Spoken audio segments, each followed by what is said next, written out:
अथ श्री वायुपुराण षष्ठो अध्याय सृष्टि प्रकरणम। सूतवाच आपो ह्यग्ने समभवन्नष्टेग्नो पृथ्वीतले सान्तरालयकलीनेऽस्मिन्नष्टे स्थावरजङ्गमे एकार्णवे तदा तस्मिन् प्राज्ञायत किञ्चन तदा सा भगवान् ब्रह्मा सहस्राक्षः सहस्रपातो सहस्रशीर्षा पुरुषो रुक्मवर्णो यतीन्द्रियः ब्रह्मनारायणाख्यः सा सुस्वापो सलिले तदा सत्त्वोद्रेकात् प्रबुद्धस्तु शून्यं लोकमुदीक्ष्य सः इमे चोदाहरन्त्यन्त्र श्लोकं नारायणं प्रति आपो नारावैतनो इत्यापाम नाम शुश्रुमो अप्सुषेते चायतस्मात्तेन नारायण स्मृतः तुल्यं युगसहस्रस्य नैशं कालमुपास्य सः सर्वर्यन्ते प्रकुरुते ब्रह्मत्वं सर्गकारणात् ब्रह्मा तु सलले तस्मिन् विज्ञायान्तर्गतां महीं अनुमानाद् सम्मूढो भूमेरुरुद्धरणं प्रतिः अकरोत्स तनुं हन्याम कल्पादिषु यथा पुरा ततो महात्मा मनसा दिव्यं रूपं चिन्तयतो सलिलेनाप्लुतां भूमिं दृष्ट्वा सा तु समन्ततः किं नु रूपं महत् कृत्वा उद्धरेयमहं महीमो जलक्रीडासु रुचिरं वाराहम् रूपमस्मरत अदृश्यं सर्वभूतानां वाङ्मयं धर्मसंगीतं 10 योजन विस्तीर्णं 100 योजनमुच्छ्रितं नीलमेघ प्रतीकासं मेघस्तानितनिश्ववनं महापर्वतवर्ष्माणं श्वेतं तीक्ष्णोदंष्टिरम् अविद्युदग्नि प्रकाशाक्षात्मादित्य समतेजसं पीनवृत्तायतस्कन्धं सिंहविक्रान्तगामिनं पीनोन्नत कटिदेशं सुलक्षणं शुभलक्ष्मणं रूपमास्थाय विपुलं वाराह्यमभितं हरिः पृथिव्युद्धरणार्थाय प्रविवेश रसातलं सह वेदपाद्युपदंष्ट्रा अक्रतुवक्षाश्चितिमुख अग्निजिह्वी दर्भरोमा ब्रह्मशीर्षो महातपाः अहोरात्रे क्षणधरोः वेदांगो श्रुतिभूषणः आज्यनासः श्रुवतुण्डः सामघोषस्वनो महानो सत्यधर्मोमयः श्रीमान् धर्मविक्रम संस्थितः प्रायश्चित्तरथो घोरः पशुजानुर्महाकृतिः उद्गातन्त्रो होमलिङ्गः स्थानबीजी महौषधिः वेदान्तरात्मा मन्त्रस्फिग्गाज्यस्पृक्सोम शोणितः वेदस्कन्धो हविर्गन्धो हव्यकव्यातिवेगवान् प्राग्वंशकायो द्युतिमान्नादीक्षाभिरन्वितः दक्षिणाहृदयो योगी महासत्रमयो विभुः उपाकर्मेष्टिरुचिरः अप्राग्वर्ष्यावृतभूषणः नानाछन्दो गतिपथोः गुह्योपनिषदासनः छायापत्नी सहायो वै मणिशृंग इवोच्छितः भूत्वा यज्ञवराहो वै अपहसा प्रविशत् प्रभुः अद्भिः संच्छादिता मूर्विसातामस्नन् प्रजापतिः उपगम्यो जहारासु उपास्ताश्च विन्यसन् सामुद्रीर्वै समुद्रेषु नादेयीश्च नदीष्वथः रसातलतले मग्नां रसातलतले गतां प्रभुर्लोकहितार्थाय दंष्ट्राया भुजहारगामो। ओम नमः शिवाय। ततः स्वस्थानमानीय पृथ्वीं पृथ्वीकरः मुमोच पूर्वं मनसा धारयित्वा धराधरः तस्योपरि जलौघस्य महती नौर्व्य स्थिता चारितत्वाच्च देहस्य नाम हि याति विप्लवम् ततोद्धृत्य क्षितिं देवो जगतः स्थापनेच्छया पृथिव्याः प्रविभागाय मनश्चक्रे मुजेक्षणः पृथिवीं तु समीकृत्य पृथिव्यां शोचिनोदिगरीन् अप्राक् सर्गे दह्यमानास्तु तदा संवर्तकाग्निना तेनाग्निना विशीर्णास्ते पर्वता भुवि सर्वशः शैत्यादेकार्णवे तस्मिन् वायुनापस्तु संहृताः निसिक्ता यत्र यत्रा संस्तत्र तत्राचलो भवतो इसकन्नाचलत्वादोचलः पर्वभिः पर्वतः स्मृतः गिरयोऽन्तर्निर्गीर्णात्वाच्च नाच्य शिलोच्चयाः ततस्तेषु विशीर्णेषु लोको दधिगिरीश्वता विश्वकर्मा विभजते कल्पादिषु पुनः पुनः सा समुद्रामिमां पृथ्वीं सप्तद्वीपां सपर्वताम् भूराद्यांश्चतुरो लोकान् पुनः सोतो प्रकल्पयत लोकान् प्रकल्पयित्वा च प्रजा सर्गं ससर्जः ब्रह्मा स्वयंभू भर्गवान् शिक्षुर्विद्यया ब्रह्मा स्वयंभूर्भर्गवान् सिंस्रक्षुर्विविधा प्रजा ससर्जो सृष्टिं तद्रूपां कल्पादिषु यथा पुरा तस्याभिध्यायतः सर्गं तदा सदा वै बुद्धिपूर्वकं प्रध्यानो समकालं वै प्रादुर्भूतस्तमोमयाः तमो मोहो महामोहस्तामिश्रो ह्यन्धसंहिताः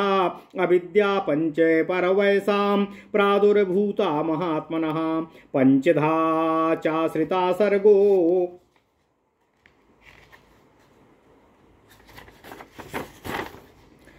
पंचधा चाश्रिता सर्गो ध्यायत सोऽभिमानिनः सर्वततस्मसा चैव दीपः कुम्भो बदावृतः बहिरन्तः प्रकाशश्च शुद्धो निःसंज्ञ एव च तस्मात् ते संव्रता बुद्धिर्मुख्यानि कारणानि च तस्मात् ते संव्रता तमानो नगा मुख्याः प्रकीर्तिता मुख्य सर्गं तथा भूतं ब्रह्मा दृष्ट्वा ह्यसाधकम् अग्रासन्नमनासोऽथो ततो न्यासोऽभ्यमन्यत तस्याभिध्यायतस्तत्र तिर्यग्स्रोतोऽभ्यवर्ततः तस्मात् तिर्यग्व्यवर्तन्तो अविर्यक्स्रोतस्ततः स्मृतः ततो बहुत्वात् ते सर्वे ह्याज्ञानो बहुला स्मृताः उत्पथाग्रहिणश्चापि ते ध्यानाद्यानमानिनः तिर्यग्स्रोतस्तु दृष्ट्वा वै द्वितीयं विश्वमीश्वरः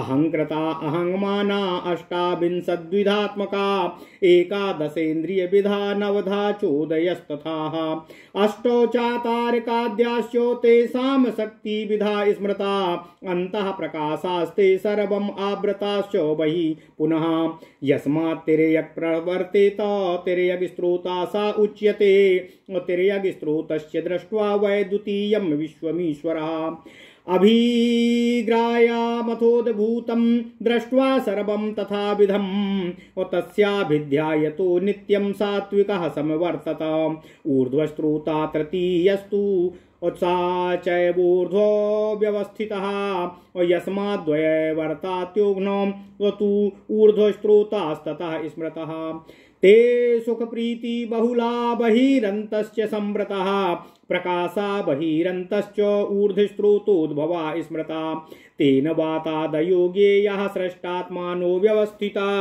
ऊर्ध्वस्रोता तृतीयो वै तेन सर्गस्तु सा स्मृतः ऊर्ध्वस्रोतासु सृष्टेषु देवेषु असा तदा प्रभु अप्रीतिमान् भवद् ब्रह्मा ततोऽन्यं सोऽभ्यमन्यत ससर्जो सर्गमन्यं सा साधकं प्रभुरीश्वरः उथाभिध्यायतस्तस्य सत्याभिध्यायिनस्तदा प्रादुर्बभूव चाव्यक्तादर्वाक् उत सुधाधकम् और यस्मादर्वाग्यवर्तेतो और ततोर्वाक् स्रोत उच्यते ते चा प्रकाश बहुलास्तमः सत्वरजोधिका तत्तात् तस्मात्ते दुख बहुला भूया भूयश्च कारिणः प्रकाशा बहिरन्तश्च मनुष्याः साधकाश्च ते और क्षण और लक्षणस्तारकाद्यस्ते अष्टधा चा व्यवस्थिता सिद्धात्मानो मनुष्यास्ते गंधर्वो सहधर्मिणः इत्येष तैजसा सर्गो और ह्यर्वाकस्त्रोता प्रकीर्तितः पंचमोनुग्रह सर्गाश्चतुर्धा सा व्यवस्थितः विपर्ययेण शक्त्या च तुष्ट्या सिद्ध्या तथैव च बिभ्रतं वर्तमानं च तीर्थं जानन्ति तत्त्वतः भूतादिकानां सत्त्वानां षष्ठः सर्गं सा उच्यते ते परिग्रहिणा सर्वं संविभागरता पुनः अखादनाश्चाप्यशीलाश्च अज्ञेया भूतादिकास्तु ते विपर्ययेण भूतादिरक्षक्त्या च व्यवस्थितः प्रथमो महता सर्गो विज्ञेयो महतस्तु सः तन्मात्राणां द्वितीयस्तु भूत सर्गासा उच्यते वैकारिकस्तृतीयस्तु सर्वेन्द्रियकः स्मृतः इत्येष प्राकृतः सर्गः सम्भूतो बुद्धिपूर्वकः मुख्य सर्गश्चतुर्थस्तु मुख्या वै स्थावरा स्मृतः तिर्यग स्त्रोताश्च यः सर्गस्तिर्यग योनिः सा पंचमः तथोर्ध्वस्त्रोतसाम षष्ठो देव सर्गस्तु सा स्मृतः तथार्वाक्यस्त्रोतसाम सर्गः सप्तमः सा तु मानुषः अष्टमोऽनुग्रह सर्गा सात्विकस्ताम षष्ठु सः पंचैते वैकृता सर्गाः प्राकृतास्तु त्रया स्मृताः प्राकृतो वैकृतश्चैव कौमारो नवमः स्मृतः प्राकृतास्तु त्रयः सर्गाः कृतास्ते बुद्धिपूर्वं प्रवर्तन्ते षट् सर्गा ब्रह्मणस्तु ते विस्तारानुग्रहं सर्गम कीर्त्यमानं निबोधतः चतुर्धावस्थिता सूथो सर्वभूतेषु कृत्स्नसः विपर्ययेण शक्त्या च तुष्ट्या सिद्ध्या तथैव च स्थावरेषु विपर्यासस्तिर्यज्ञयोनिषु शक्तिताः सिद्ध्यात्मानो मनुष्यास्तु तुष्टिर्देवेषु कृत्स्नः इत्येषे प्राकृताश्चैव वैकृताश्च नवा स्मृतः सर्गा परस्परस्याथो प्रकारा बहवा स्मृता अग्रे ससर्ज वैवः ब्रह्मा अमानसानात्मना समानो सनन्दनं चासनकं विद्वांसं च सनातनं विज्ञानेन निवृत्तास्ते वैवर्तेन महौजसाः असम्बुधाश्चैव नानात्वादपविद्यास्त्रायोऽपि ते असृष्टवैव प्रजासर्गं गताः पुनः तदा तेषु व्यतीतेषु तदान्यान्याधस्कांसितानो अमानसानो सृजद ब्रह्मा पुनः स्थानाभिमानिनः आभूत संप्लवावस्था नामतस्तान् निबोधता आपोग्नि पृथ्वीं वायुरन्तरिक्षं दिशस्तथा स्वर्गं दिवः समुद्राश्च नदान् शैलान् वनस्पतीन् औषधीनां तथात्मानो ह्यगत्मानो वृक्षवीरुधामो लवाः काष्ठा कलाश्चैव मुहूर्ता सन्ध्रिरात्रयाः अर्धमासाश्च मासाश्च अयनाब्दा युगानि च स्थानाभिमानिना सर्वे स्थानाख्याश्चैव ते स्मृता वक्त्र्याद्यश्च ब्राह्मणा सम्प्रसूतास्तद्वत् क्षतः क्षत्रियः पूर्वभागे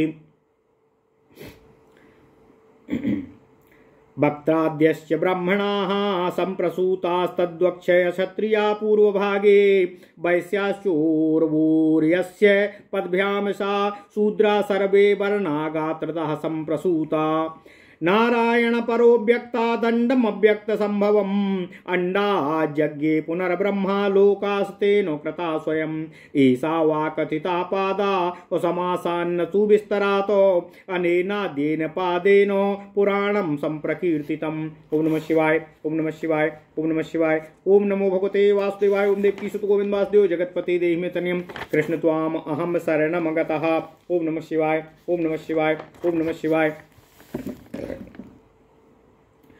अथ श्री वायु पुराण षष्ठो अध्याय सृष्टि प्रकरण। सूत जी बोले, हे ऋषियों, जब पृथ्वी तल पर अग्नि नष्ट हो गई तब अग्नि से जल उत्पन्न हुआ। स्थावर तथा जंगम सहित पृथ्वी उस जल में विलीन हो गई। पृथ्वी तल समुद्र के रूप में परिणत हो गया। चारों ओर जल के अतिरिक्त अन्य कुछ भी उपलब्ध नहीं रहा। उस समय ब्रह्मा सहर्ष शीस्त्र, सहस्त्र नेत्र, सहस्त्रपाद, स्वर्ण वर्ण, अतीन्द्रिय नारायण नाम वाली पुरुष मूर्ति धारण कर उस जलराशि के मध्य शयन करने लगे। हे ऋषियों, नारायण के संबंध में इस प्रकार का श्लोक कहा जाता है। जल के आप, नार, तनु आदि नाम हैं। नार अर्थात जल में शयन करने के कारण ही उन्हें नारायण कहा गया है। सहस्त्र युगों के समतुल्य उस निशा काल के व्यतीत हो जाने पर रात्रि के अंत में सृष्टि रचना के निमित्त उन्होंने ब्रह्मा का स्वरूप धारण किया। फिर सत्वगुण के उद्रोग से ब्रह्मा जागृत हुए। उन्हें उस समय चारों ओर केवल शून्य ही दिखाई दिया। सब कुछ जलमग्न देखकर वे वायु रूप धारण कर वर्षा काल में रात्रि के समय घूमने वाले जुगनुओं की तरह उस समुद्र पर इधर उधर घूमने लगे। इसके बाद वे बुद्धिमान ब्रह्मा अनुमान द्वारा यह जानकर कि इस जलराशि के मध्य ही पृथ्वी है, उसके उद्धार के विषय में सोचने लगे। अन्य कल्पों की भांति दिव्य रूप धारण करने का विचार करते हुए वे महात्मा ब्रह्मा सोचने लगे कि मैं किस प्रकार महान रूप को धारण कर इस पृथ्वी का उद्धार कर सकूंगा। इस प्रकार सोचते हुए चारों ओर विशाल जलराशि को देखकर ब्रह्मा जी ने जल क्रीड़ा कुशल बाराह स्वरूप का स्मरण किया। ओम नमः शिवाय। फिर उन्होंने धर्म नाम वाले सभी प्राणियों में अजेय वांगमय बाराह रूप धारण किया। वह स्वरूप 10 योजन विस्तीर्ण, 100 योजन उन्नत तथा नील मेघ के समान था। उनका शरीर महापर्वत के समान था। वे श्वेत वर्ण, तीक्ष्ण तथा उग्र दांत वाले, मेघ गर्जन के समान स्वर वाले तथा विद्युत एवं अग्नि सदृश प्रज्वलित नेत्रों वाले थे। उनकी देह कांति आदित्य सम, स्कंध मोटा, लंबा और गोल तथा चाल सिंह की भांति थी। उनका कटिभाग पुष्ट और सुडौल था। फिर उन शुभ मूर्ति भगवान श्री हरि ने विशाल आकार बाराह स्वरूप धारण कर पृथ्वी के उद्धार के लिए रसातल में प्रवेश किया। उन्होंने चारों पैर, 4 वेद, दंष्ट्र, यूप, वक्ष स्थल, क्रतु, मुख, चित्ती, जिह्वा, अग्नि, सोम, रोमावली, कुश, मस्तक, ब्रह्मा और महत्तत्व, तपस्या, नेत्र, अहोरात्रि, कर्णभूषण, वेदांग, नासिका, आज्य, मुख, श्रुवा, शब्द, सामध्वनि, देहकांति, सत्य तथा धर्म विक्रम धर्म, रथ, प्रायश्चित, जानुदेश, पशु, लिंग, होम, वीर्य, महौषधियां, अंतरात्मा, वेदी, कटि प्रदेश, मंत्र, स्प्रहा, घृत, श्रोणित, सोम, स्कंध, वेद, गंध, हवि, बेग, हव्य, कव्य, शरीर प्रागवांश थे। देहकांति नाना प्रकार दीक्षाओं से दीक्षित थी। दक्षिणा उनका हृदय, ओठ, उपाकर्म, रुचिर, इष्टि तथा प्रागवर्य ही वैभव था। गतिपथ, नाना छंद, आसन, उपनिषद रहस्य तथा पत्नी छाया थी। वे महासत्वमय योगी विभु मणिश्रृंग अर्थात सुमेरु पर्वत की भांति समुन्नत थे। इस प्रकार वह यज्ञ बाराह स्वरूप धारण कर उन प्रजापति प्रभु ने उस जलराशि में प्रवेश किया तथा जलावृत उस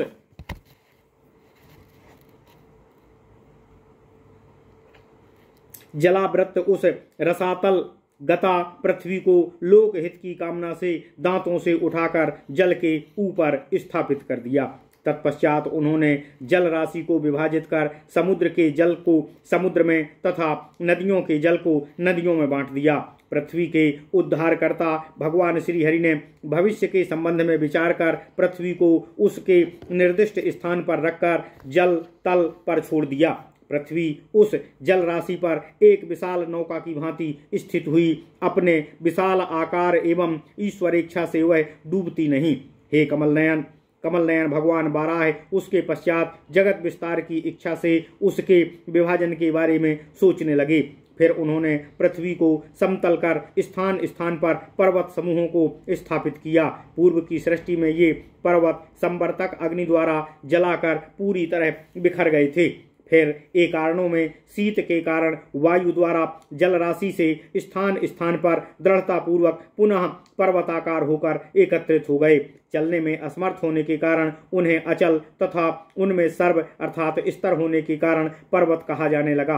पूर्व में जल में डूबने से उन पर्वतों एवं शिलाओं के चयन के कारण उनका नाम शिलोच्य पड़ा। पहले के कल्प में श्लोकों सागरों तथा पर्वतों के नष्ट हो जाने पर परवर्ती कल्प के प्रारंभ में जगत सृष्टा श्रीहरि फिर से 7 द्वीपों समुद्रों तथा पर्वतों वाली पृथ्वी का पुनः सृजन करते हैं। फिर भू आदि चारों लोकों की रचना कर प्रजा सृष्टि में प्रवृत्त हुए।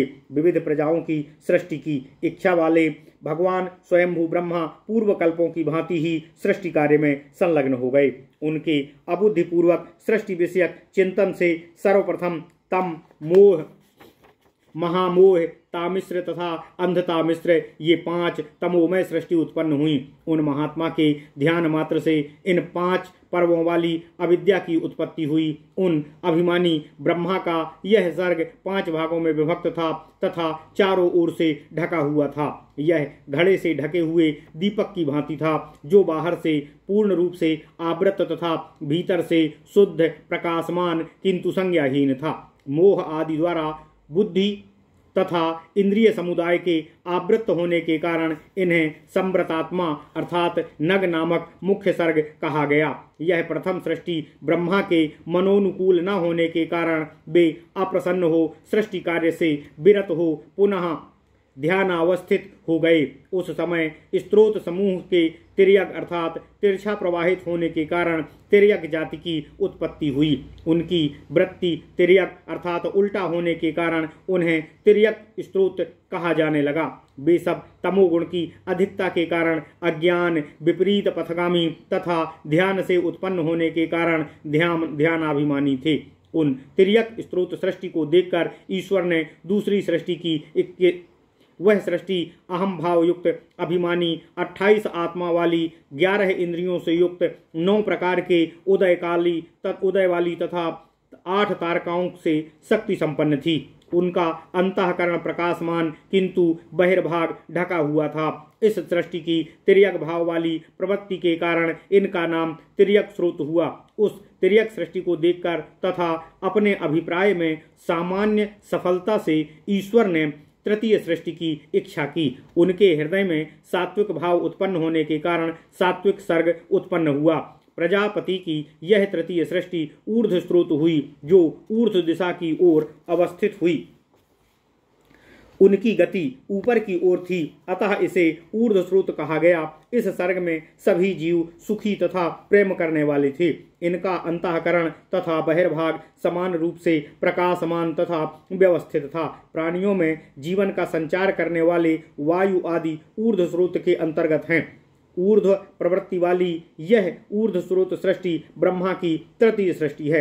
देवताओं वाली ऊर्ध्व सृष्टि के हो जाने पर प्रभु ब्रह्मा अत्यंत प्रसन्न हुए। तब उन्होंने दूसरे प्रकार की सृष्टि का विचार किया। फिर उन्होंने दूसरी साधक सृष्टि की रचना की, जिससे सत्य संकल्प वाले अव्यक्त मूर्ति ब्रह्मा की सृष्टि रचना के कार्य के सुसाधक अर्वाक स्त्रोत नामक सर्ग की उत्पत्ति हुई। अर्वाक अर्थात मध्यम वृत्ति वाला होने के कारण इसे अर्वाक स्त्रोत कहा गया। यह सृष्टि प्रकाश से परिपूर्ण तथा सत्व रज एवं तमोगुण की अधिकता वाली थी, इसलिए उनमें दुख की अधिकता थी और वे बार बार क्रियानुष्ठानकारी थे। भीतर तथा बाहर से प्रकाशपूर्ण यह मानव सृष्टि ही साधक सृष्टि है। ये तारकादि 8 लक्षणों से युक्त है। सिद्ध तथा गंधर्वगण इस मानव सृष्टि के प्रकार भेद मात्र हैं। यह सब अर्वाक अर्थात तेजस सृष्टि है। विपर्य शक्ति, तुष्टि तथा सिद्धि यह 4 गुणों वाली और अनुग्रह सृष्टि 5वीं सृष्टि है। ये भविष्य तथा वर्तमान के सभी तत्वों से अवगत है। तामस जीव जाति की सृष्टि का 6वां सर्ग है। ये सभी परिग्रहशील, समान विभाग करने वाले, भोगासक्त तथा दुहशील हैं।